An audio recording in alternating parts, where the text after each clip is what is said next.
Wah, Mas, ini ada pertanyaan menarik, Mas, dari Mbak Gabriela Jasmine. Oke. Kenapa? Nggak ada kita, Mas Heru nggak bisa kerja. Ya, buminya baik-baik dicucuk, ya kan? Ya. Tapi, Mas, kita berdua itu nggak bakal kerja kalau nggak ada reservoir engineering, loh. Mereka yang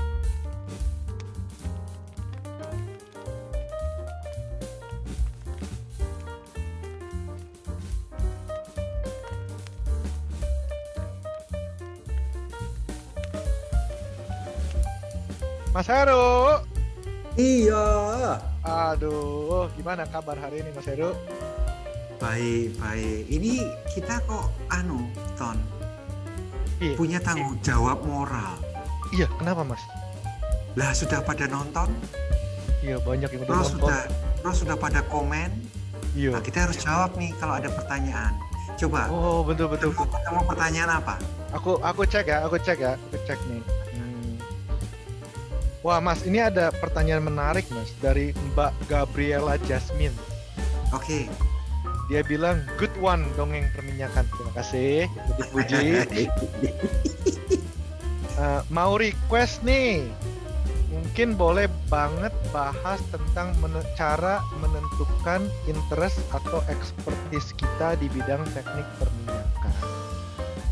Nah, aku rasa antara Mbak Gaby itu masih mahasiswa atau dia masih pengalaman di bawah 5 tahun mungkin, Mas, ya, kerjanya. Jadi masih mencari meraba-raba kali. Iya. Begitu. Iya. Gimana jawabnya, Mas? Jawabnya tergantung. Iya, itu dia, tergantung.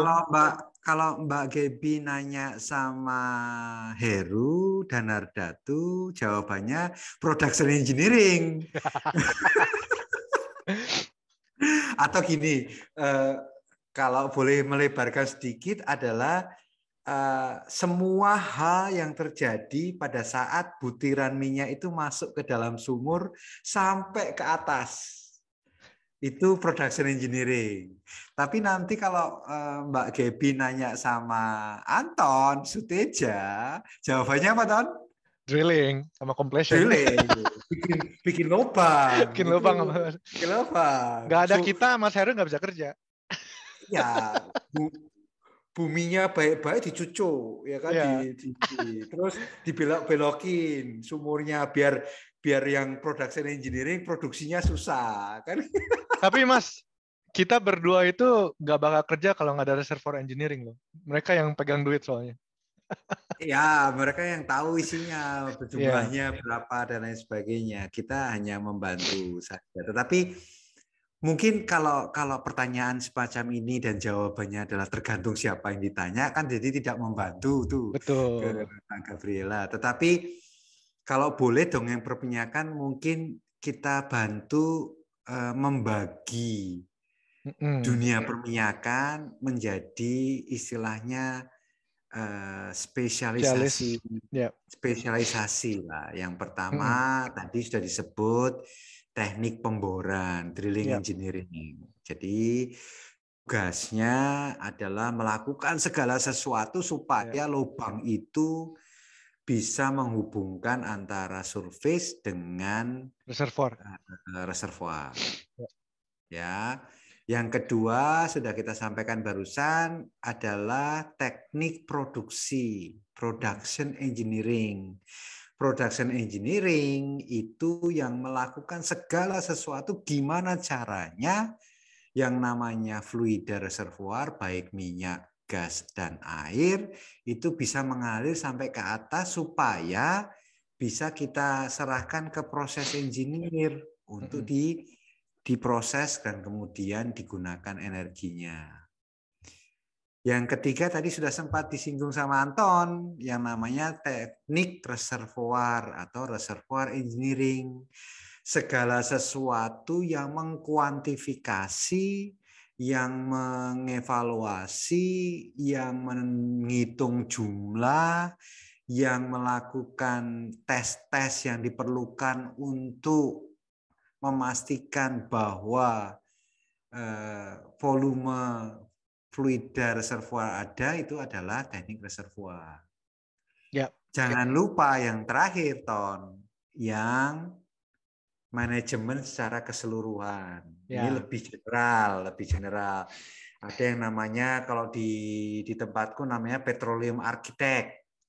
Wah. Kalau di tempat lain disebut ada development engineer.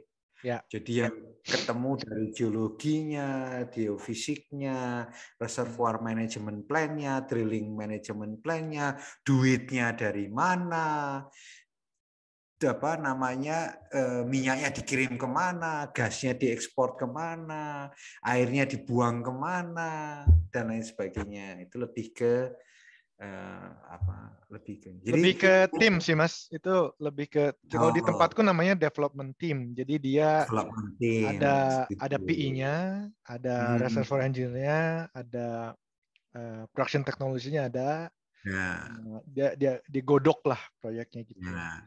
Nah, itu harus dicocokkan dengan apa yang Mbak Gabriela pingin. Yang menghabiskan uang banyak, menghasilkan sebuah lubang yang efisien sampai ke bawah, dipasangin apa tadi, Christmas tree. Mas nggak banyak lah Mas, uangnya kan relatif itu Mas. Ya, let's say what 10 20 million itu harus dicek apakah aku pengennya menghasilkan produk seperti itu. Atau yang hidupnya itu untuk sumur, kayak aku pribadi kan selalu bilang aku hidup tuh untuk deket ke sumur gitu, karena dari sumur itu ternyata bisa keluar produksi. Kalau aku pompa acid kok produksinya nambah, kalau aku pasang artificial lift produksinya kok lebih bagus, kalau aku injek air di sumur sebelah kok produksi sumur ini, nah itu misalnya begitu. Tapi operation jadi 24/7 365 hari. Atau mau yang siklusnya agak lebih panjang, siklus studi tentang reservoirnya. Tanya sama Mas Anton, Mas, kemarin pas ngebor sumurku ada masalah borehole fluid stability, loss fluid loss, atau vapor stability. Oh ya. ada, ya dia masukkan teman-teman di reservoir engineer memasukkan data itu ke modelnya dia. Oh, ternyata daerah sana reservoir strength-nya mungkin atau pressure-nya mungkin sudah berkurang. Terus datang lagi tanya sama Mas Heru, kemarin produksi gimana? Aku bilang, wah dari 0% ke 50% water cut kok cuma dalam waktu 6 bulan. Nah, balik lagi ke modelnya beliau di reservoir engineering. Oh ya, ternyata saturasi airnya relatif permeability-nya lebih curam lagi. Misalnya seperti itu. Development engineer juga, wah ada daerah baru nih. Gimana cara ngebornya? Paling cocok Ya, kolaborasi. mencari cara dari misalnya fasilitas yang sudah ada untuk bisa sumurnya sampai jarak-jarak 2 kilo nih. Bisa nggak Mas Anton tadi merancang? Oh bisa, begini, nanti begitu. Yang penting balik lagi ke pribadi lah. Kalau kata saya sih, setiap perusahaan itu sekarang itu udah sadar kalau manusia itu tidak bisa disimpan di satu posisi dalam jangka waktu yang lama. Jadi biasanya 3-4 tahun lah. Selalu agak berubah lah, antara rubah proyek atau rubah tim. Kalau memang perlu rubah departemen. Kadang-kadang drastis dari produksi pindah ke reservoir gitu kan. Tapi kalau saya boleh saranin 4 tahun lah. Karena tahun pertama kita masih meraba-raba, tahun kedua kita udah bisa belajar, nah tahun ketiga keempat kita bisa berkarya. Dari situ kita bisa lihat nih mana saya sukanya apa. Itu kalau di satu perusahaan pasti ada peluang seperti itu. Kalau tadi yang Mas Heru bilang ada 2 jalur kan, ada jalur kalau kita suka sekali sama yang teknis kita bisa jadi namanya kayak spesialis di bidangnya. Dari bidang pengeboran sendiri pun bisa ada 10 produk lagi gitu. Ada bagian sand control misalnya, ada bagian kepala sumur, ada bagian borehole stability, bagian fluida, bagian cementing. Itu metalurgi itu lebih dalam lagi, itu nanti jadi spesialis di bidang itu, karena masih diperlukan juga orang seperti itu. Juga ada bagian yang lebih mengurusi manusia, jadi kayak manajemennya gitu. Jadi lama-lama teknisnya agak berkurang, tapi skill yang diperlukan itu bagaimana mengumpulkan semua orang menjadi satu kesatuan. Planning, Ya. managing, dan sebagainya. Begitu. Dan jangan lupa Ton, ada dua sisi koin yang sama di dunia perminyakan. Sisi yang pertama itu oil company, sisi yang satu lagi service company. Oh iya, kalau betul misalnya Mbak Gabriela ini suka marketing, suka sales, suka peralatan, suka macam-macam lah, business development, suka account management, itu adanya di sisi service company. Tapi jangan salah juga Mas, di oil company pun aku ada beberapa kawan itu dia loncat dari upstream ke downstream. Nah kalau upstream kita downstream kan kita juga jual beli gas, jual beli minyak, trading dan distribusi, trading oil gitu kan, itu juga ada.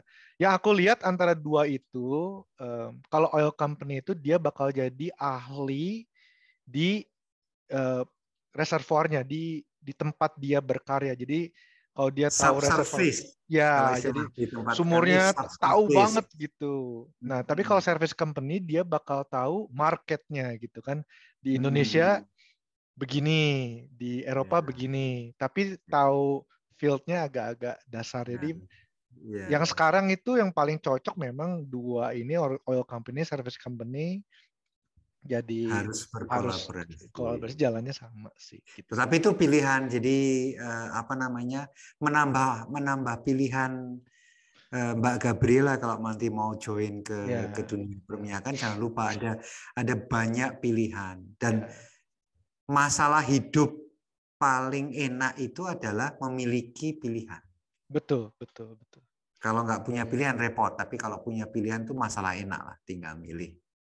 Ya, zaman sekarang ya enak. Tambahin sedikit Mas. Jadi aku nggak tahu Mbak Gabriela itu mahasiswa atau yang baru kerja kan. Kalau dia mahasiswa, aku rasa belajar aja yang baik, lulus nilainya paling bagus. Aktif di himpunan, aktif di SPI, aktif di IATMI Student Chapter, itu aja. Nanti kalau tapi kalau Mbak Gabriela itu baru kerja, nah bisa dilihat kerja sebaik mungkin di tempat yang sekarang 4 tahun. Lalu sambil buka matanya di perusahaan yang sekarang itu ada departemen apa lagi. Nah, bisa belajar ke situ. Walaupun di service company mungkin bisa belajar supply chain-nya, bisa belajar workshop-nya, bisa belajar marketing, sales, atau aftermarket atau engineering dari situ sebelum loncat ke perusahaan lain. Dia belajar sebanyak mungkin, belajar. Saya sama Mas Heri juga saya yakin kita masih belajar, Mas. Ya, saban hari. Iya, dan baca sekarang baca buku atau baca SPI paper. Lagian zaman sekarang enak Mas, udah ada dongeng perminyakan, bisa nanya apa aja, ya kan? Iya. Bisa kita hubungkan. kita konektor lah, kita konektor. Bisa jawab. Oke, siap. Terima kasih Anton.